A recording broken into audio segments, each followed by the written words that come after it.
संभलिए मामा श्री, युद्ध तो कल है और आपके पद अभी से डगमगा रहे हैं। किसी भी बड़े कार्य से पहले पग डगमगाना उचित होता है वासुदेव।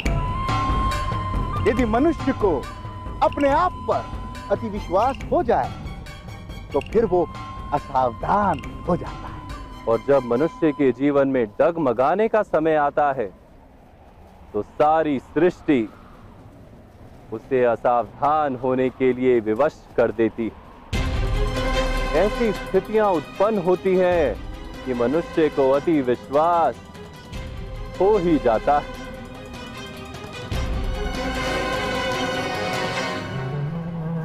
ऐसी कौन कौन सी स्थितियां आप उत्पन्न करने जा रहे हैं वासुदेव?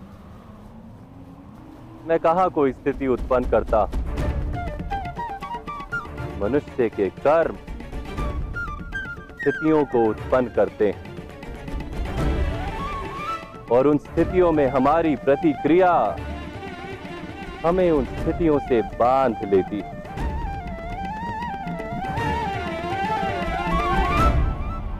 महामहिम ने आपकी बहन का विवाह एक नेत्रहीन से करवाकर आपके मन में प्रतिशोध की स्थिति उत्पन्न कर दी और आपने अपनी बहन और उनके पुत्रों को सिंहासन दिलाने का प्रण लेकर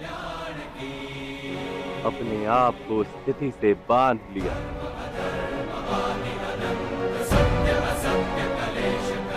कल का युद्ध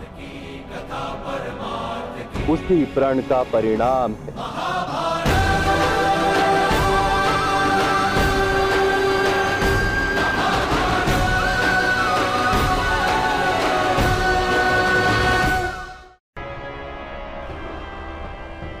नहीं वासुदेव,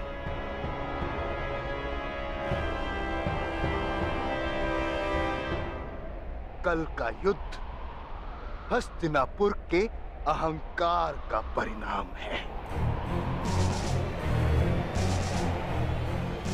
हस्तिनापुर ने अपनी शक्ति दिखाकर मेरी प्रिय बहन के भाग्य पर पट्टी बांध ली। उस दिन मैंने स्वयं को वचन दिया, या तो हस्तिनापुर मेरी बहन को उसके बलिदान का उपहार देगा या उसका मूल्य चुकाएगा। बलिदान के लिए उपहार अथवा मूल्य?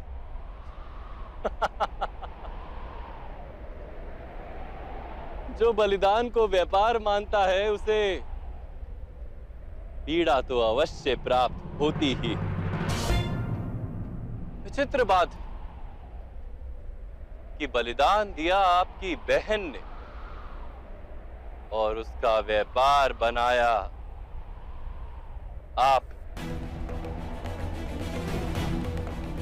वास्तव में आप प्रतिशोध की आड़ में स्वयं अपने आप को समृद्ध और बलवान बनाने की इच्छा रखते थे। अपने कर्मों को बलिदान कहकर स्वयं अपने आप को मत छलिए मामा श्री।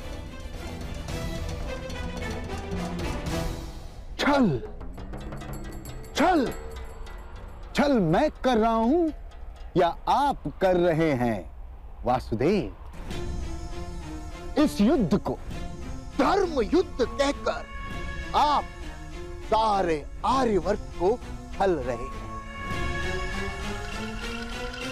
इस सारे संसार में यदि मुझसे बड़ा कोई कपटी है तो वो केवल आप है वासुदेव। मुझे पूर्ण विश्वास है कि आपके इस धर्म युद्ध में आप छल का प्रयोग करके अधर्म अवश्य करेंगे।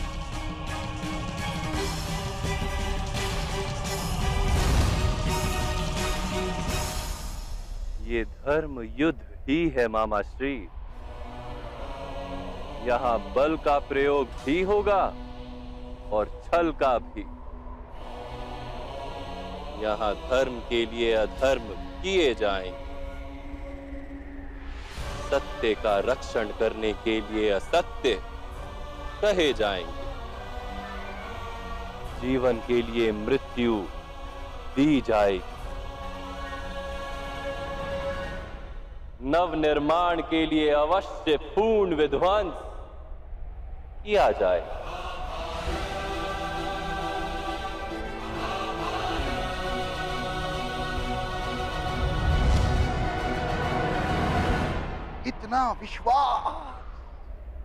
इतना विश्वास है आपको पांडवों के सामर्थ्य पर? नहीं, इतना विश्वास है मुझे आप पर और आपके छल पर।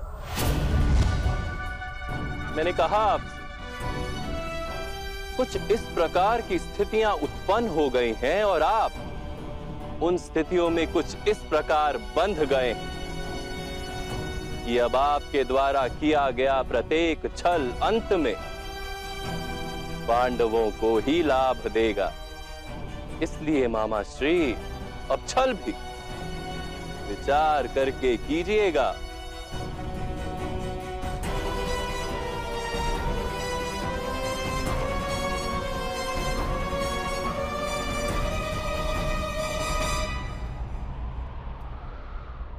कल से आपके हर छल का, हर कपट का, हर अधर्म का उत्तर मिलेगा। ये स्मरण रखिएगा।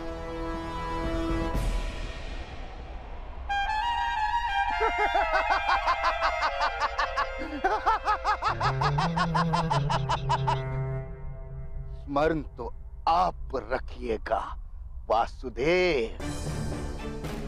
आपने इस युद्ध में शस्त्र ना उठाने का प्रण लिया है।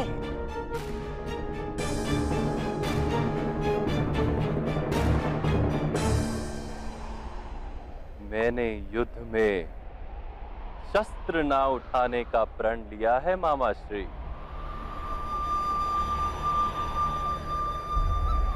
किंतु मेरी शक्ति मेरे शस्त्र नहीं। इस रणभूमि में मैं धर्म की शक्ति लेकर खड़ा हूं, वही मेरा शस्त्र है और वही मेरा कवच है।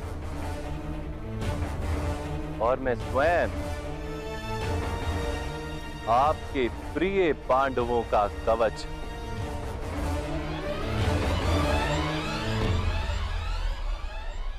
देखिए इस रणभूमि को। यहां प्रातःकाल युद्ध आरंभ होगा। संध्या से पूर्व यहां मृतदेहों के इतने अंबार लगेंगे, रक्त की नदी में पत्थर तक तैरेंगे। इतना रक्त बहेगा यहां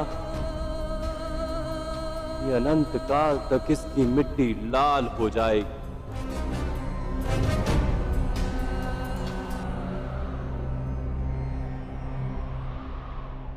और मेरा वचन है, इस भीषण युद्ध में जिसकी भी मृत्यु होगी, उसको अंत समय में वास्तविक धर्म अवश्य दिखाई देगा।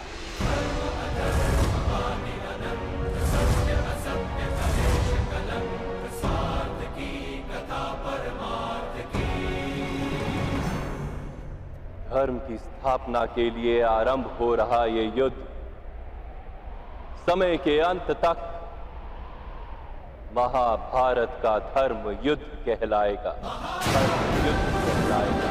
धर्म युद्ध कहलाएगा।